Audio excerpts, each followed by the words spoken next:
the Virtual Groom Room. My name is Jack, your host, and today I'm bringing you episode 2 of Sample Sunday. Off the bat then, I was blown away by the amount of comments you guys left. I didn't quite expect that amount of comments, so all I can say is thank you. Keep that going, that's what I'm going to say. I'm going to keep using samples here that are interesting or that I haven't used before and are interesting to me. The votes next week are as followed, so prepared to comment for this. Talbot shaving Howick Cool. Zingari Mann, I'm going to call it the secret soap. I don't know if she's announced it yet, but we're going to use it anyway if you vote for that. And number 3, Barrister and Mann's Clusterfig. So again, Talbot shavings Howick Cool, Zingari Mann secret soap, and Barrister and Mann's Clusterfig. So those are the 3. Again, I'll put them down below. Scent notes, whatnot. Vote on them, I very much appreciate it. What won last week was the Club and Shaving Shop's Black. I thought it was from A&E, wasn't from A&E. It's from the Club and Shaving Shop. So I have that pressed into the bottom of my bowl here. The scent notes on this are, well, this is, off the bat, this is an extremely gourmand scent. The scent notes are black pepper, tobacco, oud, amber, dark chocolate, and rum. The way I would describe this is it's gourmand without being too gourmand, and you can have too gourmand. I don't want to walk around smelling like a chocolate brownie. This has this degree of, I guess, dark mysteriousness, or mystery rather. It's lovely. The scent strength on this is a good 7 or 8, and it's from A&E, so I know it's going to perform well. The brush I have, I don't think I've shown you guys. This is a custom by Turn and Shave. When I was buying a Badger brush from him, he told me a customer fell through in buying this and gave me a good deal on it. So there's the Turn and Shave coin here. In this actually has a 26mm Tuxedo knot, but it looks so small because he set it quite low. It has plenty of backbone.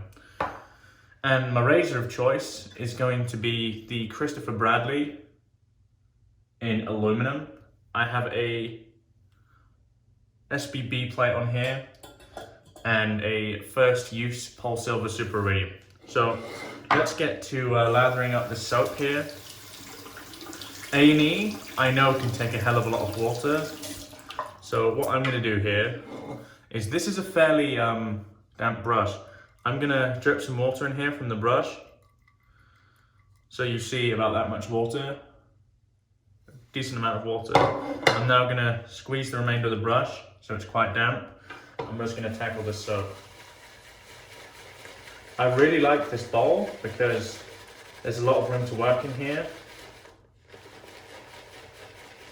You know me, I'm not a huge bowl latherer, but I actually enjoy it. It's really fun.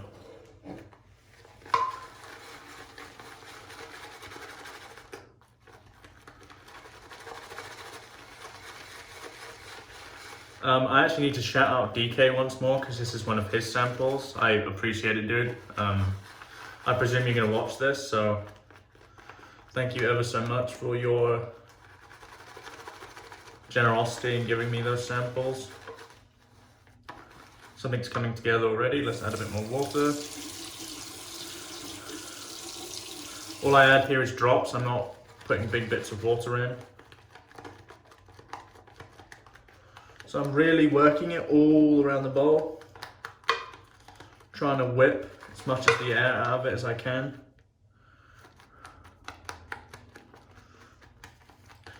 Because it's A&E, I know it can take a lot of water. Oh, that scent is so lovely. Like I said, dark, mysterious.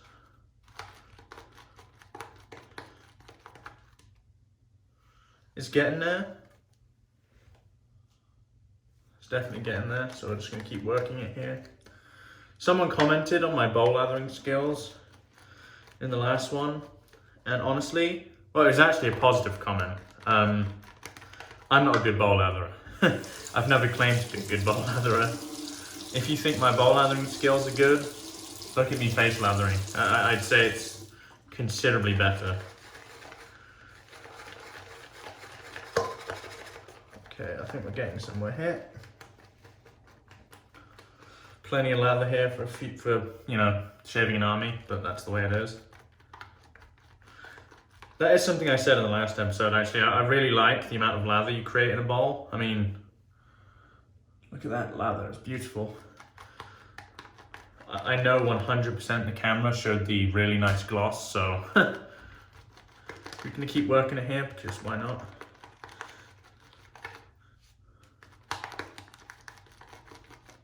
Okay, I think we're good.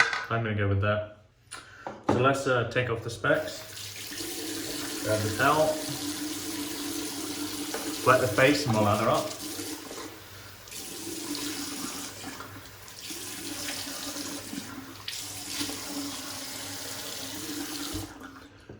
The next episode of this series is going to be in Edmonton, so prepare for that.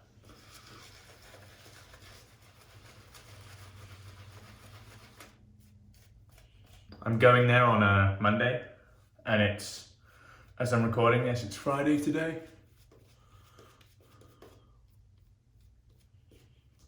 My only criticism of bowl lathering, like I said, I actually enjoy it, but whatever I do, the lather seems slightly airier, which it will be because you've been working it in a bowl as opposed to on your face. This is a wonderful lather, actually.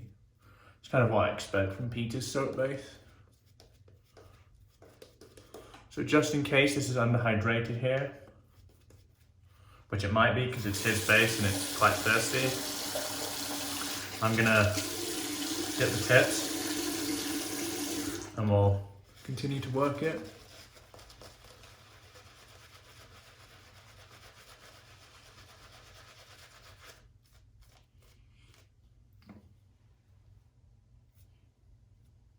Man.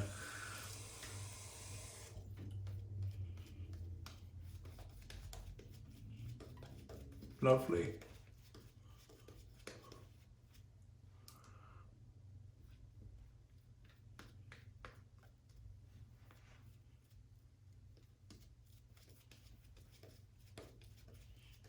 Lather flying everywhere. Just clean off the handle a bit. There's quite a lot of residual soap on the handle. Get some water on there. I'm gonna start painting a little bit of water in.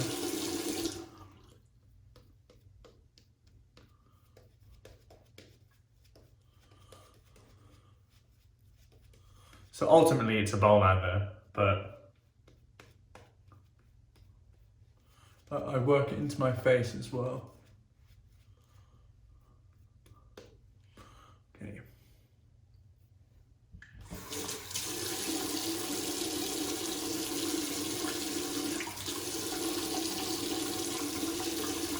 This is a really nice scent. I'd say that the boozy notes open up a bit more as it's lathered. I definitely get more of the rum now it's lathered.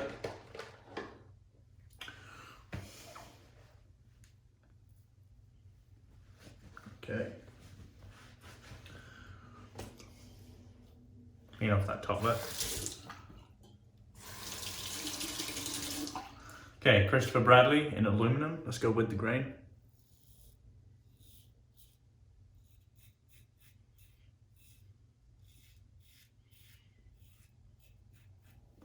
Very slick, as you would expect.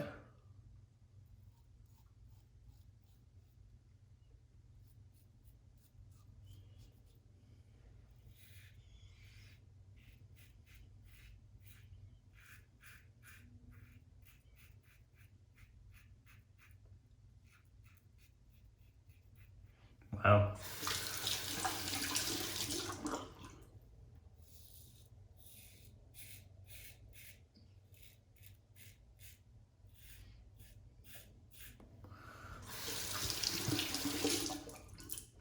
This scent really has quite a lot of staying power.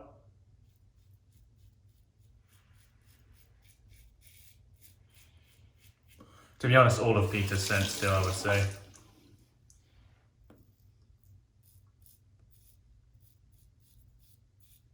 He certainly doesn't make sense for the faint-hearted.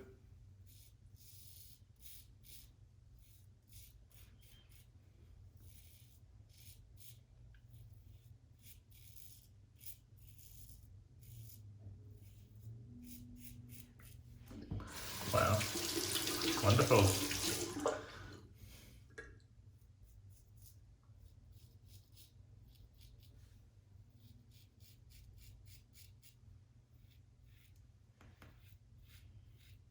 This aluminum carve is so smooth.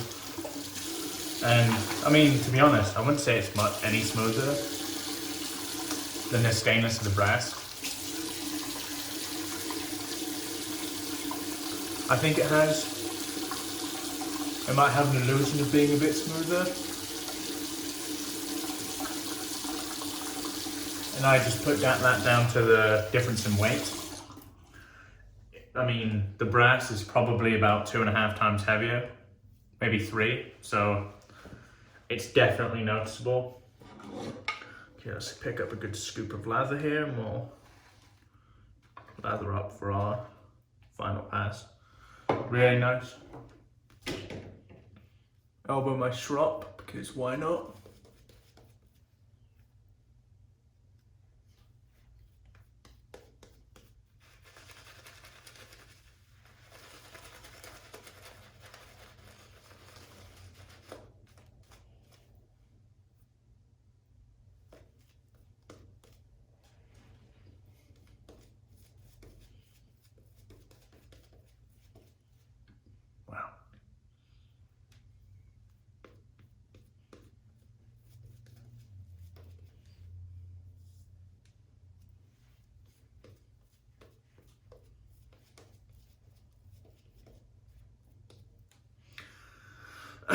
I'm probably going to paint a bit of water in here, to be honest.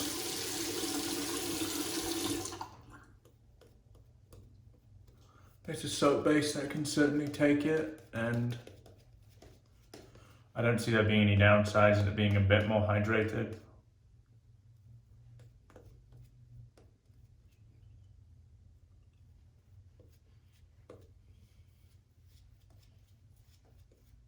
There we go, we'll go with that.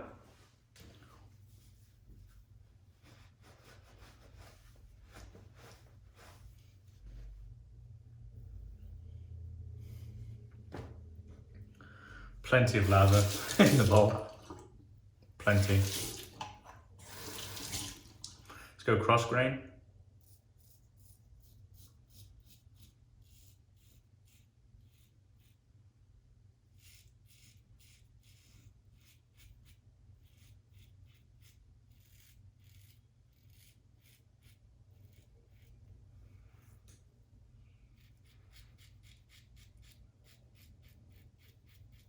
Incredible slickness.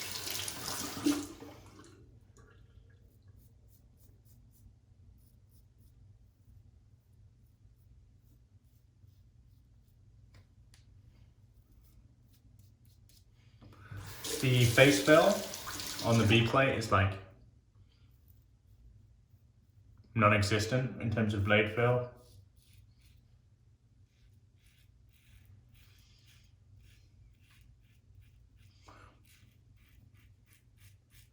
What I have found a lot of people do with this razor, because it's so smooth,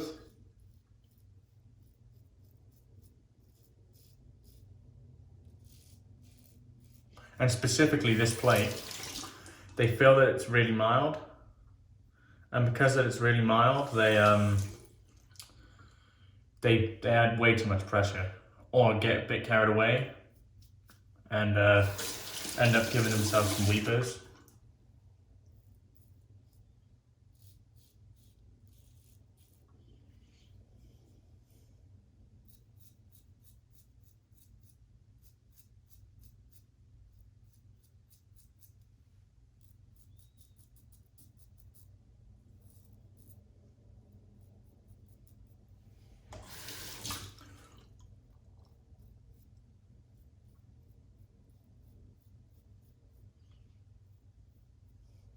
I have a lot of samples here, but I'm in the process of getting some more.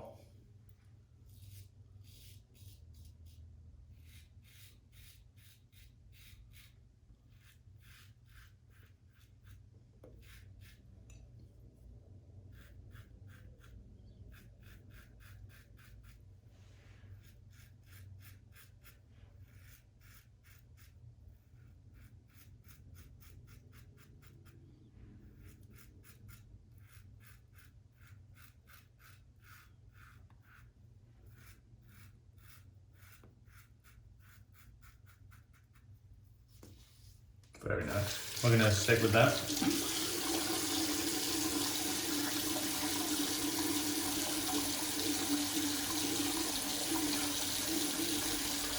Going to spots that I often miss.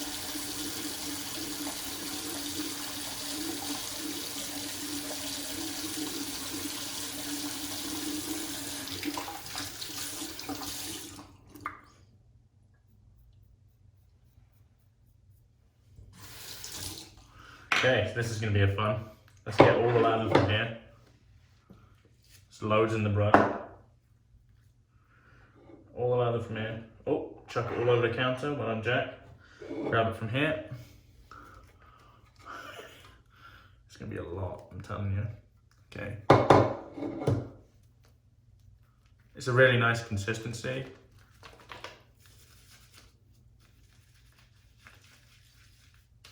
Oh, that's fun.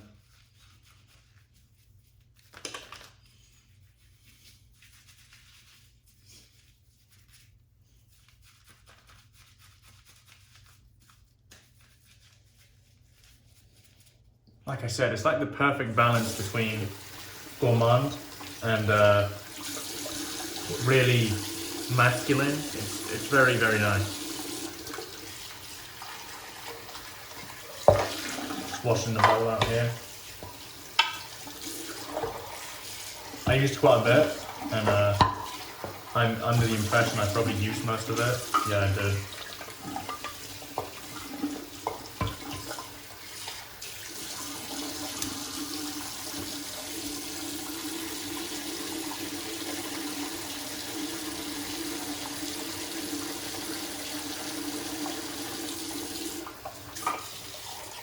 That was a great shave. It's weird actually, because with all the notes together, if you've ever smelled like really potent banana bread, for me it smells a little bit like that. And I can't really explain it better than that. Like, don't get me wrong, like it has this degree of really masculine and dark, but it also has this really sweet gourmand aspect to it. Very unique, very, very unique. It's very nice. Right, so I'll dry that up in a bit. Put that aside. Clean off this razor. Mess.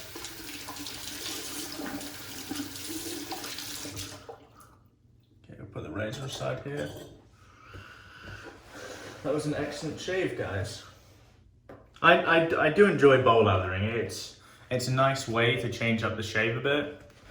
So let's cold water the face and get to the post.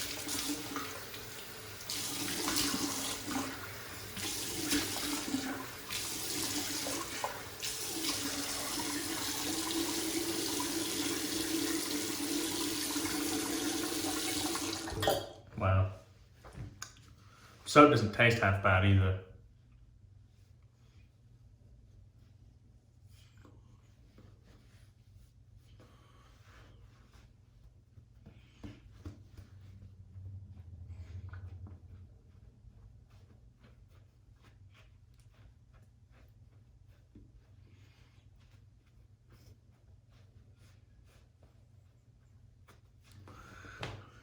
The post on this is phenomenal. Like any A&E product, you can kind of not use any post shave, but I'm using I'd say the closest match I have, and that is my favorite A&E scent, which is Khalifa. This is pretty much in the same vein, very dark, very mysterious. This has different notes. It's a bit more smoky, a lot less gourmand, but still slightly gourmand. Man.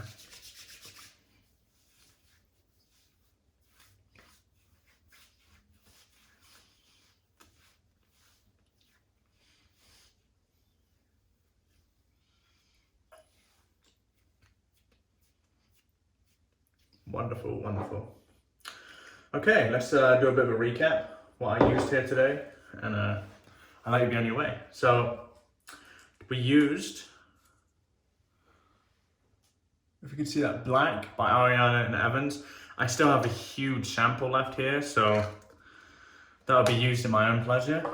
My brush today was a really nice synthetic I got from my good friend Milton at Turn and Shave. And this is, I don't have a name for this, but it's small, a nice handle to hold. It has a 26mm Tuxedo in it. It looks so small because it's set low, ideal for face lathering. My bowl was the Pereira Shavery out of Portugal, unbreakable bowl. I mean, it's definitely unbreakable. I can smash it against stuff and it doesn't break. So really, really nice bowl. My razor of choice was none other than the Christopher Bradley in aluminum with the SBB plate and a first use Polsilver. And last but not least, my splash was my favorite scent from A&E/the club, and that is Khalifa. I hope you've enjoyed the video today, guys. Like I said, your options for next week are Howick Hall by Talbot Shaving, The Secret Soap from Zingari Mann, or Clusterfig by Barrister and Mann. I'm going to be taking all three of these with me on my trip. Whatever gets the most votes is what you're going to see me using in Edmonton. Apart from that, my name is Jack, your host from the Virtual Groom Room. Wherever you are in the world, have a lovely day. Goodbye for now.